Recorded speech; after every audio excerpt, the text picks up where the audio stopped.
ने साफ साफ कह दिया कि आपको इलाज के लिए बम्बई जाना होगा। वही जॉन है जॉन से।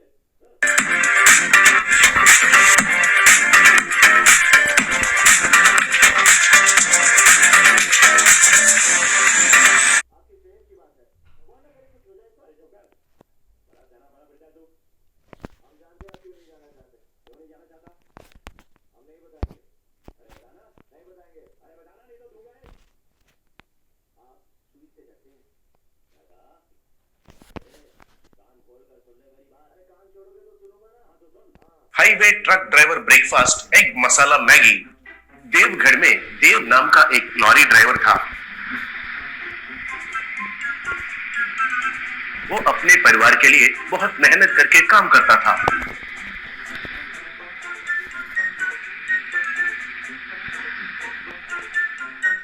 वो खाना खाएगा तो बहुत खर्चा होगा सोचकर बेचारा ब्रेकफास्ट में एग मसाला नूडल्स बनाकर खाता था और वो पैसों को बचा कर रखता था।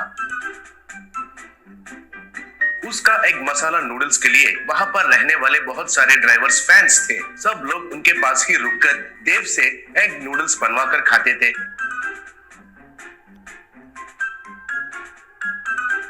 बेचारा देव कितना मेहनत करने से भी उसकी बीवी कविता को दिया हुआ पैसे बहुत कम होते थे।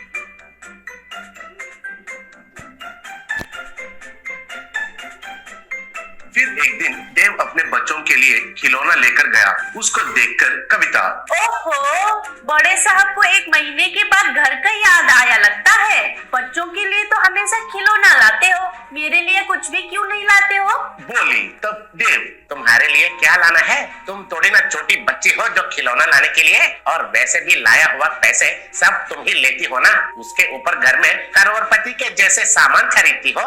ऐसा है तो हमारा परिवार कैसे आगे बढ़ेगा? कहा। तब कविता, देखो, जब तक जीते हैं अमीर का जिंदगी जीना है, वही मेरा कॉन्सेप्ट है। मैंने कितना एक्सपेक्टेशन से तुम्हारे साथ शादी किया, मगर तुम उसमें 1% भी रीच नहीं हुए। वेस्ट। कह रही थी तभी वहां पर देव का बेटा और बेटी आए।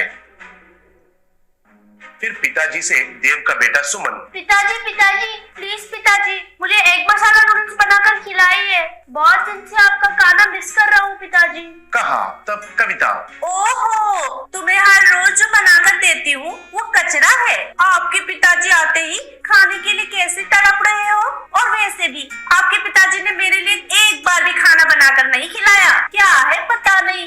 बोली। तब देव, देखो वो टॉर्चर मत करो, मुझे टॉर्चर नहीं जमता है भाई, पागल हो जाऊंगा मैं। तुम्हें भी बनाकर खिलाऊंगा बच्चों के साथ, चलो। कहकर एक मसाला मैगी बनाया। वो सब मिलकर बैठकर खाए। फिर देव से कविता, अरे वाह, अच्छा ही बनाया है, कल से तुम ही घर में खाना बना। बोली। तब देव, छी क्या है मेरा जिंदगी, कल ही ड्यूटी में चला जाऊंगा, मुझे घर में न सुख है न मन की शांति है। कहकर वहां से चला गया। उसके अगले दिन देव ड्यूटी जाते समय कविता ने उसका भाई रॉकी को बुलाकर कुछ बात बताई। फिर दोनों मिलकर चोरी चुपके से देव का लॉरी के पीछे चढ़ गए। लॉरी बहुत दूर जाने के बाद देव लोग खाना बनाने के लिए हाईवे के बगल में लॉरी को रोककर नीचे उतरे। फिर वे लोग खाना तैयार कर रहे थे। वो देखकर लॉरी से कविता नीचे उतरी। फिर लोगों से कविता, आइए बाबू आइए, बहुत बढ़िया ट्रक ड्राइवर ने बनाया हुआ एग मसाला मैगी